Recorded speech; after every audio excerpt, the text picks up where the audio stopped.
going to just put a couple of tissues because that's just going to protect your clothing, because we want to take the makeup down to the neckline so we've got the same skin tone.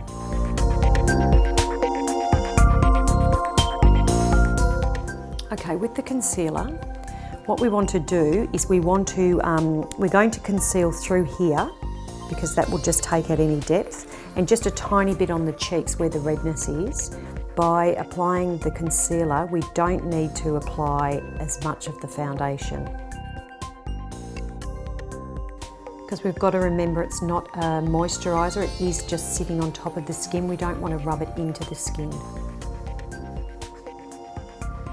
So that is basically the concealing.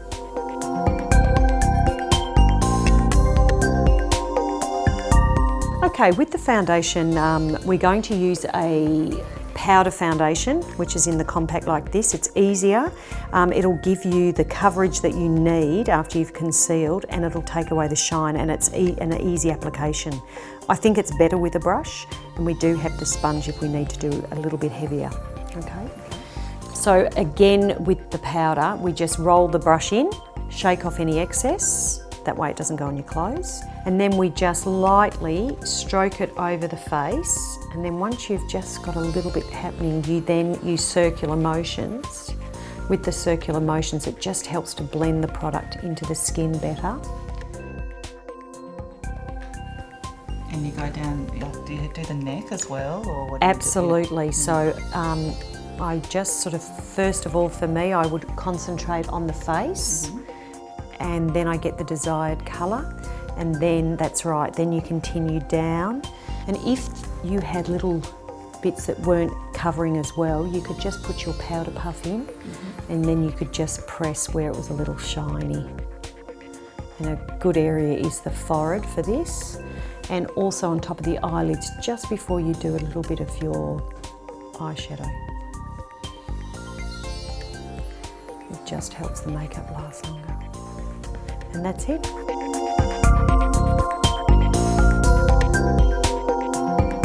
Okay, now we're going to apply the blush. And what we want to do, it's the same movement as with the powder foundation, where you press your brush in and then you shake off the excess, and then we apply. And if you just get your cheek so you've got a little smile, you can see the cheek, and you just want to add that little bit of colour there. Because all we want to do is just add a little bit of warmth and a little freshness, and what it does, it just brings the face alive by adding just a little bit of colour to the cheeks. And that's the blush.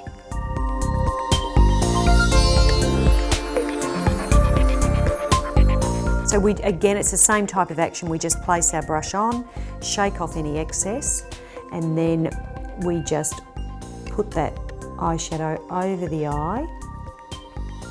And you can do it over the whole of the eye. We don't want to go too dark because it can just look too harsh. And that's it, applied on the top.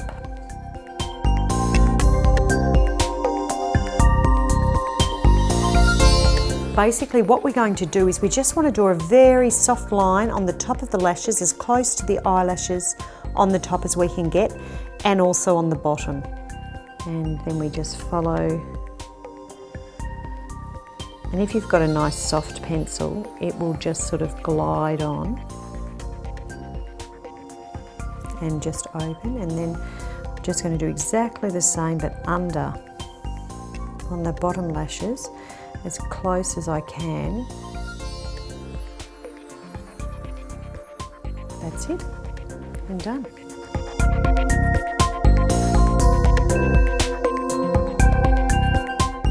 Now just look down for me, that's it. And applying from underneath up helps to lift up the lashes, which helps to open up the eyes. And now just look up a little, and I'll just do a tiny little bit on the bottom.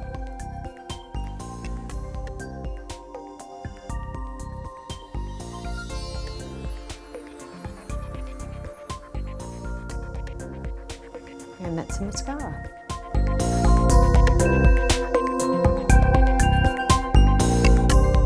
If your lips are a little dry, it's good to use just a little bit of pawpaw which just softens the lips, and so the lipstick will glide on. And obviously, if you prefer lip gloss, whatever you prefer to use, but it just adds a little colour to the lips, and then it just finishes off the look for camera. And just remember, dark colours, the darker the colour, they can come out, make your lips look smaller. And that's it.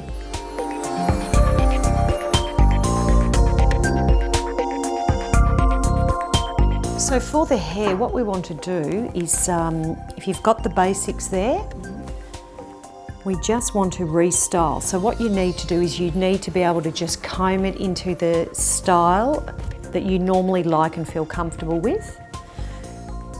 Sometimes you can go and have a blow wave the day before or once a week and it can last you, and then you just have to restyle. And our main thing is that once you've got it in that position, you want to then just spray it lightly. These are fine to be left without as much spray, unless of course you like that very set look. And what you want to do then is just give it a light spray and just rest your hand over what you've sprayed, and that'll just help comb in, and just spray those bits so that these don't sort of come down by an unexpected gust of wind onto your face and cover your face. So the main rule is just to keep it nice and neat and tidy, and in the style you're more accustomed to. Yeah, definitely the style that you're accustomed to, that's right. And it is, it's just making it neat and presentable really, so as long as you're comfortable with it. And then just give it a spray just to hold it in place. And that's it, you're ready for camera. Oh, fantastic, thank you. Pleasure.